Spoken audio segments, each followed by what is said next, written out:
ਦੁਨੀਆ ਭਰ ਵਿੱਚ ਵਸਦੇ 25 ਕਰੋੜ ਤੋਂ ਵੱਧ ਪੰਜਾਬੀਆਂ ਦੇ ਦਿਲ ਦੀ ਧੜਕਣ ਭੁਲੇਖਾ ਟੀਵੀ, ਤੁਹਾਡਾ ਮਨਪਸੰਦ ਭੁਲੇਖਾ ਟੀਵੀ, ਜੋ ਭੁਲੇਖਾ ਨਹੀਂ ਪਾਉਂਦਾ ਰਾਹ ਪਾਉਂਦਾ ਹੈ।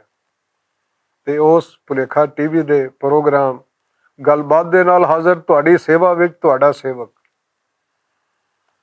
ਇੱਕ ਬੇਲੀ ਦੱਸ ਰਿਹਾ ਸੀ, ਕਹਿੰਦਾ ਯਾਰ ਪਾਕਿਸਤਾਨ ਨੇ ਕਿਸੇ ਹੋਰ ਪਾਸੇ ਤਰੱਕੀ ਕੀਤੀ ਨਾ ਕੀਤੀ, ਪਰ ਸਪੋਰਟਸ ਦੇ ਮੈਦਾਨ ਵਿੱਚ ਬੜੀ ਤਰੱਕੀ ਕੀਤੀ ਹੈ। ਮੈਂ ਕਿਹਾ ਕੀ ਤਰੱਕੀ ਕੀਤੀ ਹੈ? ਅਗਰ ਚੱਲ ਜੇ ਤੇ ਕੋਈ ਟਿਕਟ ਦੇ ਪੈਸੇ ਹਨ ਤੇ ਮੇਰੀ ਟਿਕਟ ਵੀ ਭਰ ਦੇਣ, ਮੈਂ ਸਿਆਲਕੋਟ ਲੈ ਜਾਵਾਂ।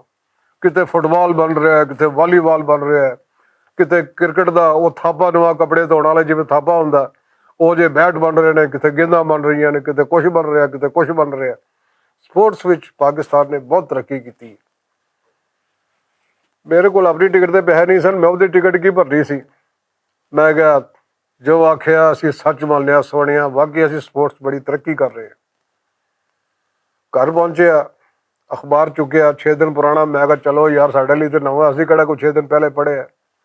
ਅਖਬਾਰ ਪੜ੍ਹਿਆ ਸਰ, ਠਾਂ ਕਰਕੇ ਆਵਾਜ਼ ਆਈ, ਬਾਰੀ ਦਾ ਸ਼ੀਸ਼ਾ ਟੁੱਟਿਆ। ਮੈਂ ਬੈਠਾ ਸਾਂ ਕੋਠੇ ਤੇ ਗੇਂਦ ਇੱਧਰ ਵੱਜੀ ਤੇ ਅੱਡਾ ਰੋਪੜ ਭਵਾਜੀ ਸਿਰ ਤੇ ਪੈ ਗਿਆ।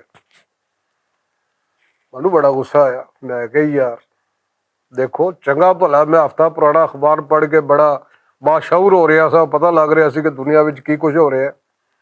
ਤੇ ਗੇਂਦ ਕਿਸੇ ਨੇ ਮਾਰੀ ਹੈ ਕ੍ਰਿਕਟ ਦੀ, ਮੇਰੇ ਸਿਰ ਵੀ ਜਿਹੜਾ ਸਮਝੋ ਕਿ ਕਿਸਮ ਦਾ ਪੱਟ ਨੂੰ ਹੋਇਆ, ਗੁੱਬਾ ਜੋ ਵਜਿਆ ਇੱਥੇ ਜਿਹੜਾ ਰੋਪੜਾ ਬਣ ਗਿਆ। ਪਾਟਰ ਤੋਂ ਬਚ ਗਿਆ ਪਲ ਯਾਰ, 2 ਮਹੀਨੇ ਤੇ ਉਸਨੇ ਜਾਣਾ ਨਹੀਂ ਗੇਂਦ ਦੇ ਨਿਸ਼ਾਨ ਨੇ। ਉਤੋਂ ਅਖਬਾਰ ਜਿਹੜਾ ਸੀ ਅਖਬਾਰ ਵੱਖਰਾ ਪੜ ਗਿਆ, ਗੇਂਦ ਵੱਜਣ ਦੇ ਨਾਲ ਸ਼ੀਸ਼ਾ ਵੱਖਰਾ ਟੁੱਟਿਆ। ਮੈਂ ਗੁੱਸੇ ਵਿੱਚ ਐਂ ਗੇਂਦ ਚੁੱਕੀ ਤੇ ਥੱਲੇ ਆ ਗਿਆ।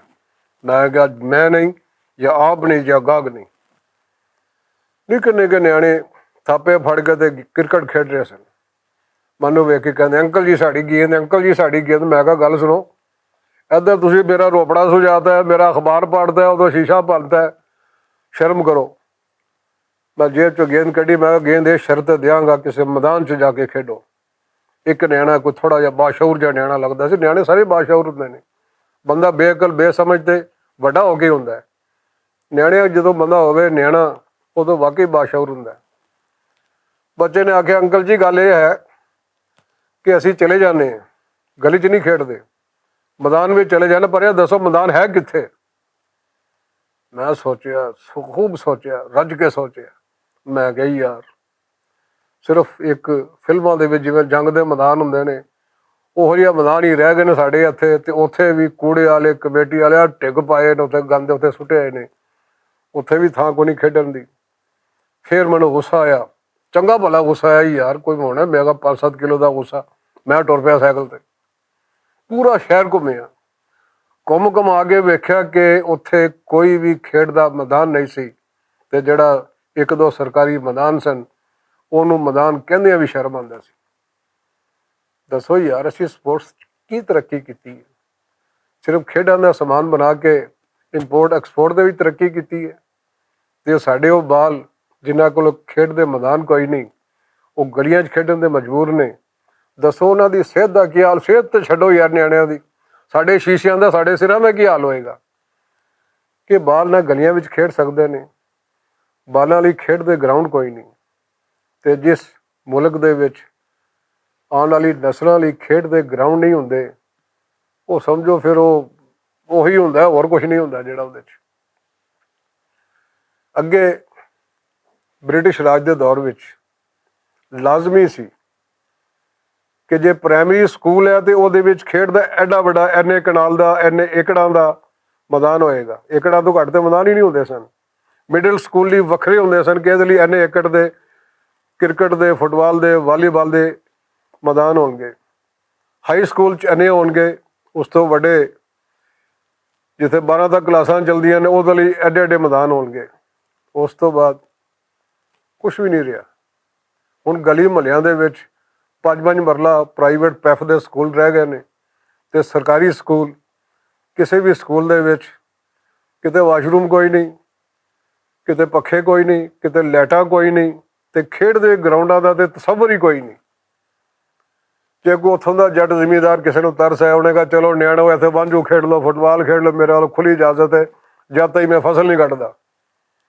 ਤੇ ਜਿਸ ਮੁਲਕ ਦੇ ਵਿੱਚ ਖੇਡ ਦੇ ਗਰਾਊਂਡ ਨਾ ਹੋਣ, ਦੱਸੋ ਉੱਥੇ ਬਾਲਾਂ ਦੀ ਸਿਹਤ ਦਾ ਕੀ ਬਣੇਗਾ?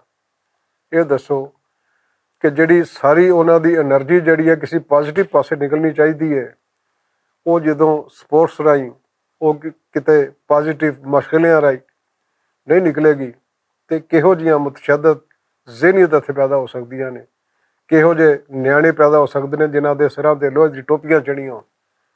ਕੁਝ ਖਿਆਲ ਕਰੋ ਯਾਰ।